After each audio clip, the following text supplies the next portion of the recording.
तो आज आपके लिए कुछ 15 क्वेश्चंस हैं टीचिंग एप्टीट्यूड के, जो कि आपके स्क्रीनिंग में, एलटी में, सीटेट में या किसी भी ऐसे एग्जाम में जहां पर टीचिंग एप्टीट्यूड आ रहा है वहां पर हेल्पफुल हो सकते हैं।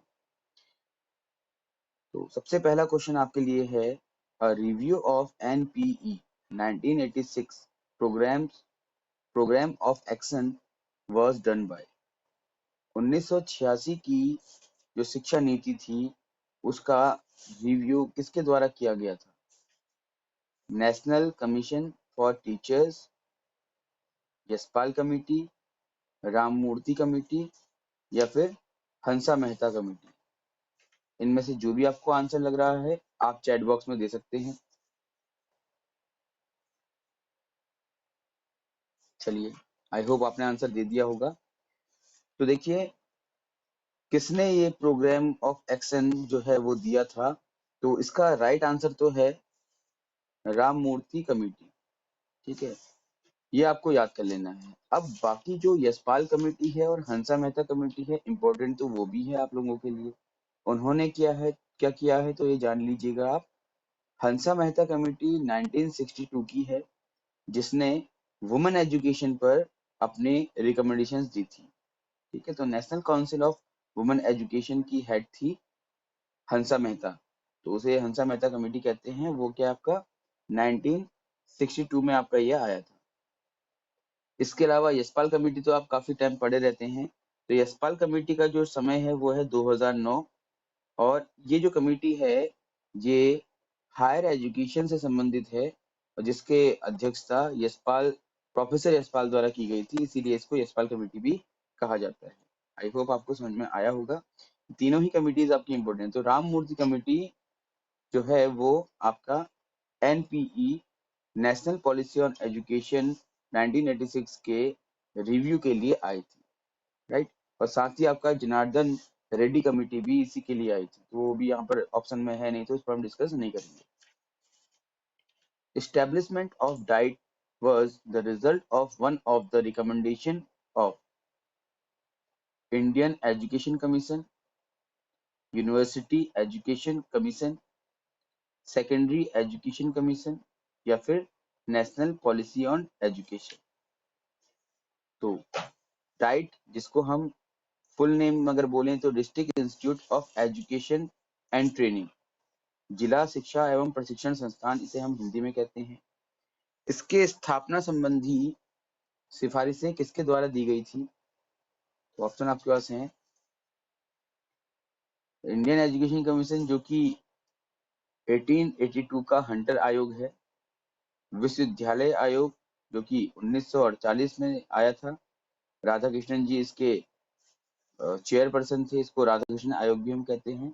सेकेंडरी एजुकेशन कमीशन जो कि 1952 में आया है, मुदालियर इसके चेयरपर्सन थे, तो इसको हम मुदालियर आयोग भी कहते हैं। और नेशनल पॉलिसी ऑन एजुकेशन जो कि 1986 में आई है। तो इनमें से क्या आंसर है? आई होप आपने ऑप्शन दे दिया होगा। तो इसका सही आंसर है नेशनल पॉलिसी ऑन एजुकेशन, राष्ट्रीय शिक्षा नीति 1986 के अंतर्गत district institute of education and training को डेवलप करने की बात कही गई है। Which article of Indian Constitution embodies the provision for early childhood care and education for the children below the age of 6 years? किस संविधान के अनुच्छेद के अंतर्गत, संविधान के किस अनुच्छेद के अंतर्गत 6 वर्ष तक के, सॉरी 6 ईयर तक के जो बच्चे हैं, है ना, 6 साल से ऊपर के बच्चे जो है उनको निःशुल्क शिक्षा लेने की बात की गई है। और उसी प्रकार से 6 वर्ष से पहले के जो बच्चे हैं उनको अर्ली चाइल्डहुड केयर देने की बात कही गई है। तो याद रखना है आपको कि 6 वर्ष से 14 वर्ष तक के लिए तो एलिमेंट्री एजुकेशन है, ठीक है, 1 से 8 तक की कक्षा के लिए। और इसी प्रकार से उससे पहले आंगनबाड़ी के माध्यम से इनको अर्ली चाइल्डहुड केयर दी जाएगी। इस संबंध में किस आर्टिकल के अंतर्गत ये सिफारिश की गई है? तो आर्टिकल 45 है, 21 है, 51 है एंड 350 है। आई होप इसका आंसर आपको पता ही होगा। तो आर्टिकल 45, इन सभी आर्टिकल्स में केवल आर्टिकल 45 ही है जो कि शिक्षा से संबंधित है। Which of the following is not a typical characteristic of social development during adolescence? Important question है, व्यवहारिक प्रश्न है, जरा ध्यान से इसका आंसर देखिएगा और फिर दीजिएगा। Intense self-awareness, moral development, tendency of being away from parent, formation of clique और association। ठीक है, तो मैं हिंदी में क्वेश्चन आपके लिए पढ़ दे रहा हूँ। Which of the following is not a typical characteristic of a social development during adolescence? यानी कि एडोलसेंस के समय, किशोरावस्था के समय सामाजिक, तो किशोरावस्था के समय जो सामाजिक विकास होता है उसकी क्या विशेषता नहीं है? ठीक है, इंटेंस सेल्फ अवेयरनेस, अपने बारे में जानने की आतुरता, मोरल डेवलपमेंट, नैतिक विकास, tendency of being away from parents, अपने पेरेंट्स से दूर हो जाने की प्रवृत्ति, और फॉर्मेशन ऑफ क्लिक और एसोसिएशन, यानी कि ग्रुप या संगठन बनाने की प्रवृत्ति। तो देखिए, सेल्फ अवेयरनेस यानी कि खुद के बारे में जानना, ये तो होता ही है किशोरावस्था में। मोरल डेवलपमेंट, नैतिक विकास या किसी भी विकास के लिए किशोरावस्था बहुत महत्वपूर्ण अवस्था होती है, और नैतिक विकास का संबंध आपके सामाजिक विकास से होता है। खुद को जानने का संबंध आपका सामाजिक विकास से होता है। फॉर्मेशन ऑफ क्लिक और एसोसिएशन यानी कि संगठन बनाने की जो प्रवृत्ति है, उससे भी आपका सामाजिक विकास होता है। भाई आप समाज में जाते हैं, अपने मित्र बनाते हैं, उनके साथ रहना पसंद करते हैं, है ना, यही तो है आपका एसोसिएशन। तो इनमें से tendency of being away from parents, इससे सामाजिक विकास में कोई किसी प्रकार का योगदान नहीं हो रहा है। आप खुद देख रहे हैं, देखो ये tendency of being away from parent, ये एडोलसेंट की एक कैरेक्टरिस्टिक होती है। It is a characteristic, one of the characteristic of adolescence, but इसका सामाजिक विकास से कोई संबंध नहीं है, तो ये इसका आंसर होगा। ठीक है, कि tendency of being away from parent is not a typical characteristic of the social development, सामाजिक विकास की ये विशेषता नहीं है। वैसे तो ये प्रवृत्ति पाई जाती है किशोरावस्था में, आप लोगों ने देखा होगा, आप लोग भी जब किशोर रहे होंगे तो आपके फ्रेंड्स के साथ जाने के लिए आप घर में लड़ाई भी कर लेते होंगे, है ना, आपके पेरेंट्स से आपकी बनती नहीं होगी कई बातों में। ठीक है, ये तो होता है, बट ये सामाजिक विकास से संबंध नहीं रखता है। ओके, चलिए आगे बढ़ते हैं। देखिए, क्वेश्चंस के ऑप्शंस को समझना भी जरूरी है। सिर्फ ये जान लेना कि इस क्वेश्चन का ये ऑप्शन है, यही आपके लिए काफी नहीं है, बल्कि ये ऑप्शन क्यों है, बाकी ऑप्शन क्यों इसके आंसर नहीं है, ये सारा डिटेल डिस्कशन हम इस वीडियो में कर रहे हैं, और इसके बाद आने वाली सारी वीडियोस में करेंगे। तो अच्छे से आप लोग इसको समझिएगा, देखिएगा। कोई भी क्वेश्चन अगर आपका होता है तो आप पूछ सकते हैं।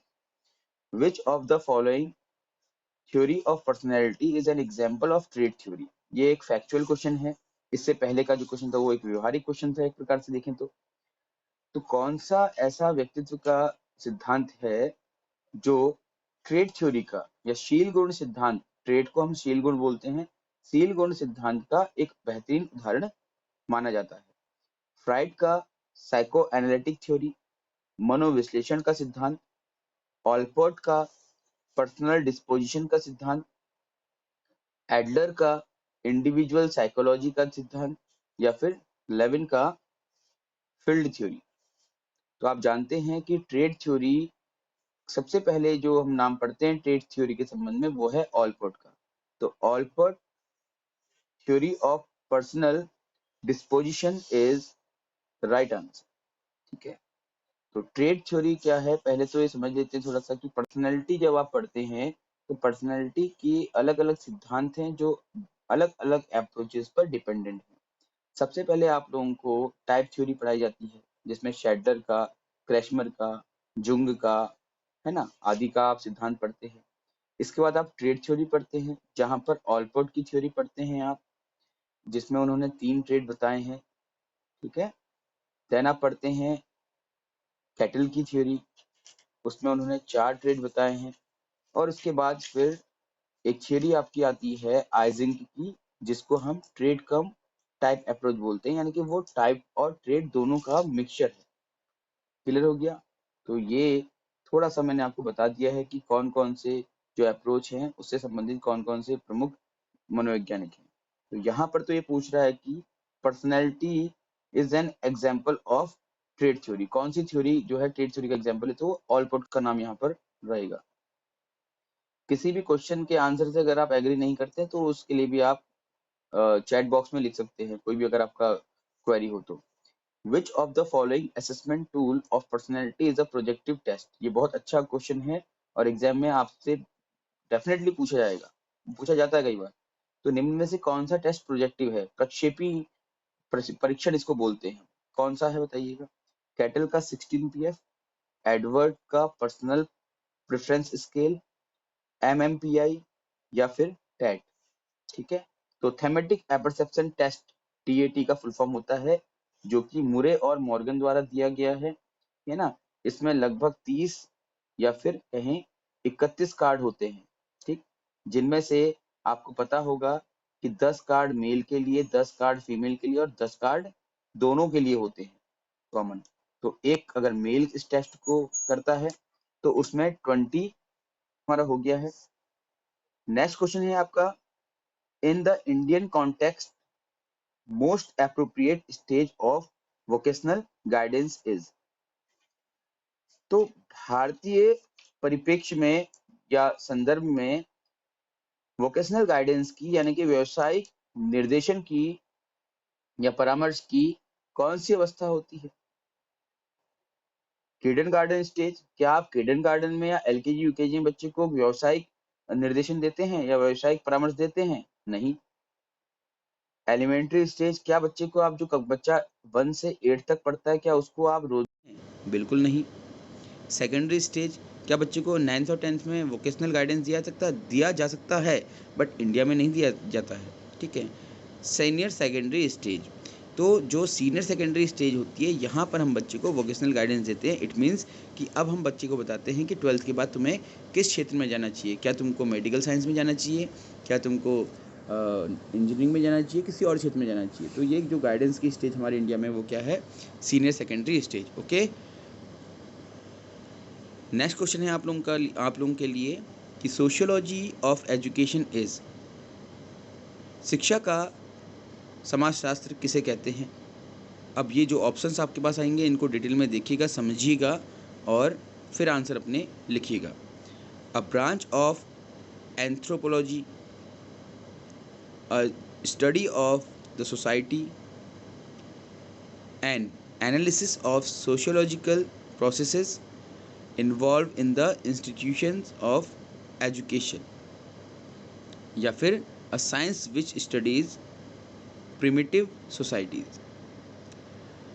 तो इनमें से क्या आंसर आप खुद बताइए। आप लोग ये ऑप्शन देख करके आइडिया लगा सकते हैं। आई होप आपने आंसर दे दिया होगा। देखो, ब्रांच ऑफ एंथ्रोपोलॉजी तो इसका आंसर नहीं है, ठीक है। सिर्फ एक क्षेत्र का अध्ययन करना, कोई समाजशास्त्र अगर हो भी सकता है तो वो शिक्षा में तो नहीं होगा ना। स्टडी ऑफ सोसाइटी, समाज के अध्ययन के आप कई सारे परिप्रेक्ष्य में उसका अध्ययन करते हैं, कई सारे प्रयोगों के लिए अध्ययन कर सकते हैं, तो ये भी आपका सोशियोलॉजी ऑफ एजुकेशन नहीं है। थर्ड वाला है आपका N analysis of sociological processes, जो सामाजिक प्रक्रिया होती है उसका विश्लेषण करना, ठीक है, और विद्यालय में जो शिक्षा आप दे रहे हैं उसमें उसका प्रयोग करना। तो ये क्या है आपका सोशियोलॉजी इन ऑफ एजुकेशन कहलाता है, शिक्षा का समाजशास्त्र, कि शिक्षा के अंदर का जो समाज है उससे संबंधित आप एनालिसिस करें और उसका प्रयोग अपने शिक्षण कार्य में करें या अधिगम कार्य में करें। तो this is called sociology of education. तो third one is a right answer, a science which studies primitive societies, ये भी इसका आंसर नहीं है। नेक्स्ट क्वेश्चन आपके लिए है, schools are basically social institutions as, विद्यालय सामाजिक संस्थाएं हैं, ठीक है। क्यों हैं? They preserve and instil the values of our culture in future generation. वे, क्योंकि विद्यालय क्या करते हैं, हमारी जो फ्यूचर जनरेशन है, जो आने वाली पीढ़ियां हैं, उनमें हमारी संस्कृति के मूल्यों का पोषण करते हैं, इसलिए ये सामाजिक संस्थाएं हैं। They suggest ways and means for social progress, ये समाज की प्रक्रिया के लिए कौन कौन से तरीके अपनाने चाहिए, कौन कौन से साधन अपनाने चाहिए, इससे संबंधित चर्चा करते हैं। इसलिए ये स्कूल जो हमारे हैं या विद्यालय हैं वो सोशल इंस्टीट्यूशंस कहलाते हैं। They suggest solution to social problems, ये सामाजिक समस्याओं का समाधान बताते हैं, इसलिए ये सामाजिक संस्थान कहला सकते हैं। या फिर they are established by the society, क्योंकि ये समाज द्वारा इस्टेब्लिश किए जाते हैं, स्थापित किए जाते हैं, इसके लिए इनको हम सोशल इंस्टीट्यूशंस कह सकते हैं। तो इन सभी में क्या आंसर हो सकता है आप लोग दीजिएगा चैट बॉक्स में। ठीक है, तो इसका सही आंसर है first one, they preserve and instil the values of our culture in future generation. क्योंकि विद्यालय में क्या होता है, विद्यालय में आपको क्या अच्छा है क्या बुरा है, नैतिक गुणों का विकास सिखाया जाता है, आपकी संस्कृति की अच्छी बातें जो हैं वो आप में इनकलकेट की जाती हैं। ठीक है, आपको एक अच्छा व्यक्ति बनाने के लिए प्रयास किया जाता है। तो ये सब कुछ क्या हो रहा है, विद्यालय में हो रहा है, इसलिए विद्यालय क्या है, आपके सामाजिक संस्थान माने जाते हैं या कहलाते हैं। Equality of opportunities in education implies that each student, important प्रश्न है, समझिएगा, व्यवहारिक प्रश्न है आप लोगों के लिए स्पेशली ये, कि शिक्षा में समानता का जो अवसर है उसका मतलब क्या अर्थ है। Passes examination with first division, की हर बच्चा फर्स्ट डिवीजन से एग्जामिनेशन या परीक्षाएं पास कर ले। इसके बाद gets equal number of books and stationery, कि हर बच्चे को बराबर किताबें और स्टेशनरी का सामान दिया जाए, मतलब कॉपी किताब वगैरह जो हैं। Gets facilities according to his abilities and interest, बच्चे को उनकी योग्यताओं और उनकी रुचियों के आधार पर कुछ जो आवश्यक संसाधन हैं वो उपलब्ध कराए जाएँ या सुविधाएं दी जाएं। ठीक है, and gets facilities according to his potential and level in the society, कि बच्चे का समाज में जो स्तर है और जो बच्चे का पोटेंशियल है उसके आधार पर उसको फैसिलिटीज़ दी जाए। तो देखिए, सबसे पहले तो लास्ट वाला तो इसका आंसर नहीं होगा, क्योंकि समाज में बच्चे का क्या स्तर है इसका कोई संबंध नहीं है समानता के अवसर से। अगर बच्चा अंबानी का लड़का है या बच्चा एक गरीब परिवार का लड़का है, अगर वो किसी विद्यालय में पढ़ते हैं तो उस विद्यालय में दोनों के साथ समान बर्ताव किया जाएगा। ठीक है, तो फोर्थ वाला तो आपका आंसर बिल्कुल नहीं होगा। अच्छा, पासिस एग्जामिनेशन, इसके अतिरिक्त देखिए ऑप्शन नंबर फर्स्ट देखिए आप, कि passes examination with first division, की हर बच्चा फर्स्ट डिवीजन से एग्जाम पास कर सके, ये कोई समानता थोड़ी हुई, तो ये भी इसका आंसर नहीं है। Gets equal number of books and stationery, कि हर बच्चे को समान किताबें और समान स्टेशनरी दीजिए। हाँ, ये कह सकते हैं कि एक प्रकार से समानता का अवसर हो सकता है, बट अभी हमें इसके नेक्स्ट ऑप्शन तक जाना होगा, उसके बाद ही हम सेलेक्ट कर पाएंगे कि कौन सा हमारा आंसर है। Gets facilities according to his abilities and interest, कि बच्चा अपनी योग्यताओं और अपने रुचि के अनुसार जो भी सुविधाएं उसको चाहिए वो प्राप्त कर सके। ठीक, तो अब दो इसके आंसर हो सकते हैं, सेकंड वाला भी थर्ड वाली, but third one is best answer, because हम जब भी समानता के अवसर की बात करते हैं तो अगर बच्चा कोई संगीत में अच्छा है, वो संगीत के या कहें कि म्यूजिक के कंपटीशन में पार्टिसिपेट करना चाहता है, उसका इंटरेस्ट है, तभी तो उसको हम अवसर देंगे, है ना। अगर माना किसी बच्चे का इंटरेस्ट ही नहीं है और जबरदस्ती आप म्यूजिक में भेज रहे हो तो ये भी सही नहीं है ना। तो इसलिए इसका आंसर क्या आपका थर्ड है। विच of the following is not a principle of development, निम्न में से कौन सा एक विकास का सिद्धांत नहीं है। अब इसके लिए तो फैक्चुअल क्वेश्चन है, आप लोग देखिए। प्रिंसिपल ऑफ कंटिन्यूटी, निरंतरता का सिद्धांत, मतलब कि विकास जो है निरंतर होता रहता है। प्रिंसिपल ऑफ इंडिविजुअल डिफरेंस, व्यक्तिगत भिन्नता का सिद्धांत, कि हर बच्चे का जो विकास है वो उनकी व्यक्तिगत भिन्नता पर आधारित होता है, यानी कि हर बच्चा समान रूप से विकसित नहीं होता। ठीक है। Principle of proceeding from specific to general, की जो विकास है वो हमेशा विशेष से सामान्य की ओर होता है।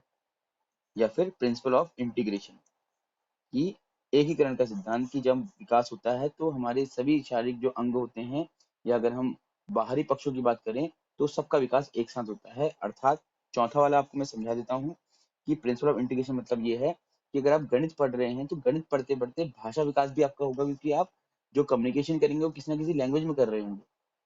ठीक है, तो इस प्रकार से क्या है, ये प्रिंसिपल ऑफ इंटीग्रेशन कहलाता है आपका। ऐसे कि हम शारीरिक विकास की बात करें तो जब भी आपका जो ग्रोथ होता है उसमें आपका बॉडी का हर पार्ट जो होता है वो इक्वल प्रोपोर्शन के साथ क्या होता है, ग्रो करता है।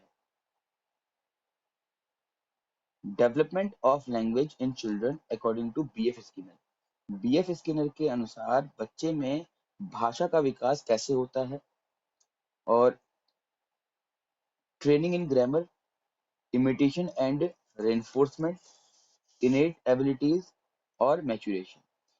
बच्चे को व्याकरण की प्रशिक्षण देने पर बच्चे में भाषा का विकास होता है। बच्चे द्वारा किए गए इमिटेशन और बच्चे को दिए गए रेनफोर्समेंट, ठीक है, बच्चे ने कुछ इमिटेट किया और उसके बाद उसको कुछ रेनफोर्समेंट मिला, चाहे नेगेटिव हो चाहे पॉजिटिव हो, उसके आधार पर बच्चे का भाषा विकास होता है। इनेट एबिलिटीज, भाषा विकास जन्मजात योग्यता है बच्चे की। या मैच्योरेशन, बच्चा जब परिपक्व होता है तो अपने आप उसमें भाषा विकास हो जाता है। बीएफ स्किनर के अकॉर्डिंग इनमें से कौन सा आंसर होना चाहिए? तो बीएफ स्किनर तो वैसे भी आप जानते हैं कि रेनफोर्समेंट के लिए फेमस है, ठीक है, वो हमेशा रेनफोर्समेंट ज्यादा फोकस करते हैं, तो इसका आंसर क्या आपका imitation and reinforcement. Behaviour pattern that increases in frequency was when followed by a reward is known as। ऐसा व्यवहार जो किसी रिवॉर्ड के बाद डेवलप होता है उसे क्या कहते हैं हम? शेपिंग, क्लासिकल कंडीशनिंग, जनरलाइजेशन और ऑपरेंट कंडीशनिंग। तो बताइए आंसर क्या होगा इसका? चलिए, तो रिवॉर्ड से डेवलप होने वाला जो व्यवहार होता है, ठीक है, तो वो हमेशा आपका ऑपरेंट कंडीशनिंग कहलाता है, क्योंकि बीएफ स्किनर का सिद्धांत आपने पढ़ा होगा। तो बीएफ स्किनर ये कहते हैं कि अगर बच्चा कोई व्यवहार कर रहा है और जो बच्चे का अच्छा व्यवहार होता है उसके लिए आप उसको सकारात्मक पुनर्बलन देते हैं, तो बच्चा उस व्यवहार की पुनरावृत्ति बार बार करता है। तो रिवॉर्ड मिलने पर बच्चे का जो व्यवहार है वो विकसित हो रहा है। क्लियर हो गया? तो ऐसी जो सिद्धांत है किसका है? स्किनर का है, और स्किनर इसको ऑपरेंट कंडीशनिंग कहते हैं, राइट। तो यहाँ से दो बातें और जान लीजिएगा आप। क्लासिकल कंडीशनिंग जो है ये पावलोव द्वारा दिया गया है। ऑपरेंट कंडीशनिंग जो है आपका ये बीएफ स्किनर द्वारा दिया गया है। क्लासिकल कंडीशनिंग को हम टाइप एस क्या बोलते हैं? टाइप एस थ्योरी भी कहते हैं, और ऑपरेंट कंडीशनिंग को हम टाइप आर थ्योरी भी कहते हैं। ये आपको याद रखना है, भूलना नहीं है, ठीक है। क्यों कहते हैं टाइप एस, क्यों कहते हैं टाइप आर, इसका आंसर आप लोग कमेंट बॉक्स में लिख लीजिएगा। विच of the following agency regulates education? कौन सी एजेंसी एजुकेशन को या शिक्षा को क्या करती है? रेगुलेट करती है, नियंत्रित करती है, बताइएगा। चर्च, स्टेट, स्कूल और लाइब्रेरी। अच्छा क्वेश्चन है, इसका आंसर दीजिए आप ये मानिए कि आपके एग्जाम में आया हुआ क्वेश्चन है और आप इसका क्या आंसर दे सकते हैं, फटाफट दीजिए। ओके, तो देखिए, चर्च एजुकेशन का रेगुलेट नहीं करता, स्कूल एजुकेशन का रेगुलेट नहीं करता, लाइब्रेरी में तो एजुकेशन का कोई रेगुलेशन का मतलब ही नहीं होता। तो स्टेट यानी कि राज्य जो है वो निर्धारित करता है कि शिक्षा कैसी होनी चाहिए, और शिक्षा को निर्धारित करने के लिए वो प्रशासन स्तर तक जो है वो कार्य करता है। स्कूल तो सिर्फ फॉलो करता है, जो भी नियमावली बनाई जाती है उनको। रेगुलेशन के लिए क्या होता है? नियमावली बनाई जाती है, और नियमावली कौन बनाता है बताइए? राज्य या केंद्र बनाता है। तो फिलहाल इसमें ऑप्शन में केंद्र है नहीं, राज्य है, तो इसका आंसर राज्य होगा यानी स्टेट होगा। Theory of generalisation is similar to the theory of. सामान्यीकरण का सिद्धांत किसके जैसा है? ट्रांसपोजिशन के जैसा, आइडेंटिकल एलिमेंट की तरह, बोथ ऑफ दीज, या फिर नन ऑफ दीज। तो थ्योरी ऑफ जनरलाइजेशन क्या है? सामान्यीकरण का सिद्धांत, यानी कि अगर आपने कोई भी एक क्रिया की है उससे संबंधित कोई दूसरी क्रिया आप कर रहे हैं तो उस क्रिया को आप आसानी से कर सकते हैं।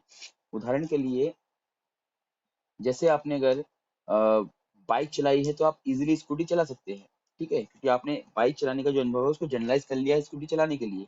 तो इसको हम बोलते हैं identical element, theory of identical element, क्योंकि दोनों बाइक और स्कूटी दोनों आइडेंटिकल हैं, एक जैसे हैं, तब जाकर के आप जनरलाइजेशन कर पा रहे हैं। अगर आपने बाइक चलाई हुई है और उसके बाद आपसे कहा जाए कि प्लेन चलाओ, तो आप प्लेन नहीं चला पाओगे, because both are not identical, ठीक है। तो theory of generalisation is similar to the theory of identical elements. Okay, तो ठीक है, ये 15 क्वेश्चन हमारे हो गए हैं, इंपॉर्टेंट क्वेश्चन हैं। आप देखिए, कंसेप्ट भी डिस्कस किए गए हैं। अगर कोई भी आपका डाउट होता है तो आप डेफिनेटली वो डाउट अपना पूछ सकते हैं, उससे संबंधित चर्चा आपसे नेक्स्ट क्लास में कर ली जाएगी, ठीक है।